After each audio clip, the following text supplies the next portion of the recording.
La rencontre de Napoléon et du pape Pie VII est un grand moment, non point tant par les événements qui en résultèrent, que par la signification légendaire de ces fortes images, où l'on voit les deux puissances affrontées. Chateaubriand dit en ses mémoires que le pape ne joua point tout le jeu. Il suit en idée les conséquences d'une excommunication où l'empereur aurait été expressément nommé. D'autres, en petit nombre, dans ce nouveau déchaînement des forces que nous avons vu, ont attendu aussi les foudres pontificales, seules capables peut-être d'imposer une trêve de Dieu. On sait que le fanatisme catholique est souvent joint au fanatisme guerrier, dans les mêmes hommes, tout au moins chez nous. Parmi ces hommes-là, combien s'en serait-il trouvé qui eussent humilié leur devoir de citoyen devant leur devoir de catholique? Ils y sont tenus pourtant, et cela signifie pour nous que l'humanité est au-dessus des patries. Mais cette grande idée a changé de camp. Elle n'est plus formée par les catholiques. Elle n'est plus reçue dans leur temple. Elle est errante, pauvre, persécutée, comme les apôtres autrefois. Crise redoutable. Interrègne spirituel. Quelque Chateaubriand de nos jours voudrait-il dire que le pape, cette fois encore, n'a pas joué le jeu?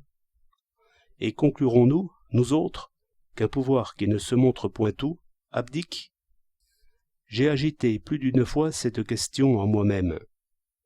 Je n'y pouvais échapper quand je voyais les ministres catholiques plus ardents au massacre, plus enivrés de force que les militaires eux-mêmes, et quand je lisais les instructions pontificales, toutes inflexibles sur les principes, je me disais que ces prêtres se trouvaient tous interdits et excommuniés par leurs sentiments mêmes.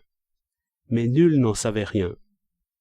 Sans considérer ce qui serait arrivé si on l'avait su, et qui aurait été sans doute de peu de conséquences, j'ai voulu réfléchir sur les conditions du pouvoir spirituel, qu'on le prenne en un pape, ou peut-être il n'est plus qu'en image, ou bien dans quelques positivistes, dans quelques socialistes, dans quelques pacifistes, où ce pouvoir s'est peut-être réfugié. Ce pouvoir, par sa nature, juge seulement et ne condamne point. Le jugement dernier est laissé à Dieu ou à la conscience. La faute contre l'esprit est presque toujours cachée. Nul homme n'affirme la force nue, si ce n'est quelque criminel audacieux, en ses coups de main délibérés et préparés. Mais est-ce affirmation? Nous voyons bien ses actions. Que savons-nous de sa pensée? Le pouvoir catholique, d'après une forte tradition, le suivra jusqu'à l'échafaud, guettant quelque réveil de l'âme, ouvrant encore l'Église, c'est-à-dire la communion humaine, à cet homme retranché. Par sa loi intérieure, donc, le pouvoir spirituel devait de ses foudres majeures frapper seulement les péchés d'esprit explicites, comme sacrilège et hérésie, jeu funeste dans le fond, et qui devait ruiner l'institution tout entière, puisque l'esprit est par lui-même sacrilège et hérésie. Que peut alors l'esprit juge, quand le crime de guerre est revêtu en chacun des plus beaux motifs? Quand le combattant invoque le droit de l'innocent injustement attaqué, le progrès humain, la civilisation, et prend solennellement la paix même comme fin de la guerre. Le pouvoir spirituel, quel qu'il soit, ne peut supposer ici quelque profonde hypocrisie. Cette supposition est par elle-même injuste.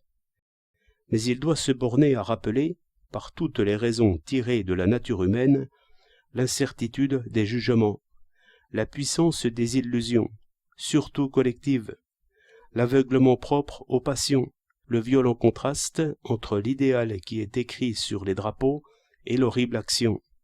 Ce qui est convié chacun à un sévère examen de conscience, le laissant juge, ou laissant Dieu juge, ce qui est une autre manière de dire.